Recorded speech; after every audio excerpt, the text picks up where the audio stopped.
Жер бетінде тіршіліктің барлығы бір затсыз өмір сүре алмайды. Ол су. Балақай, осы біз су не екенін білеміз бе?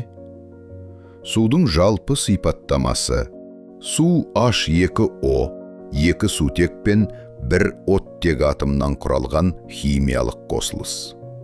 Табиғатта 3 күйде кездеседі: қатты, мұз, қар; сұйық, өзен, теңіз, жаңбыр; газ, су буы, бұлт, тұман. Судың осы 3 күйге оңай ауысуы жер климатының тұрақтылығын сақтайды. Судың қасиеттері ерекше: түсі, дәмі және иісі жоқ, таза су мөлдір, түссіз, иіссіз және дәмсіз болады. Тығыздығы жоғары. Температурасы қосу 4 Цельсий болады. Бұл қасиет балықтар мен су өсімдіктерінің қыста тірі қалуына мүмкіндік береді. Жоғары жылу сыйымдылығы: су көп жылу жинайды және баяу суиды. Бұл жер бетіндегі температураны тұрақты ұстап тұрады. Қайнау және қату температурасы: су 0 Цельсийде қатады, 100 Цельсийде қайнайды, қалтты қысымда.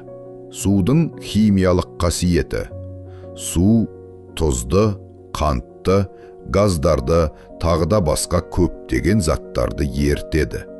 Осы себепті су әмбебап еріткіш. Судың биологиялық маңызы: ағзадағы зат алмасу процестерінің негізі.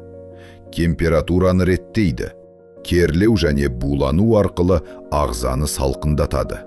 Тасымалдаушы: қан, шырын, цитоплазма құрамындағы су заттарды тасымалдайды. Балақай, атам қазақ айтады: судың да сұрауы бар. Яғни суды босқа ысырап етпе. Әрбір тамшы судың да өз бағасы бар. Мысалы, су ішуге, егін суаруға, тіршілікке қажет. Егер суды ластасаң немесе ысырап етсең, бір күні соның салдары саған киеді.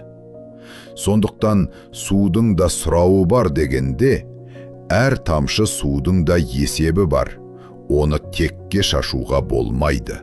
Сусыз тіршілік жоқ. Табиғаттағы су тіршілік көзі. Оны қорғау адамның міндеті.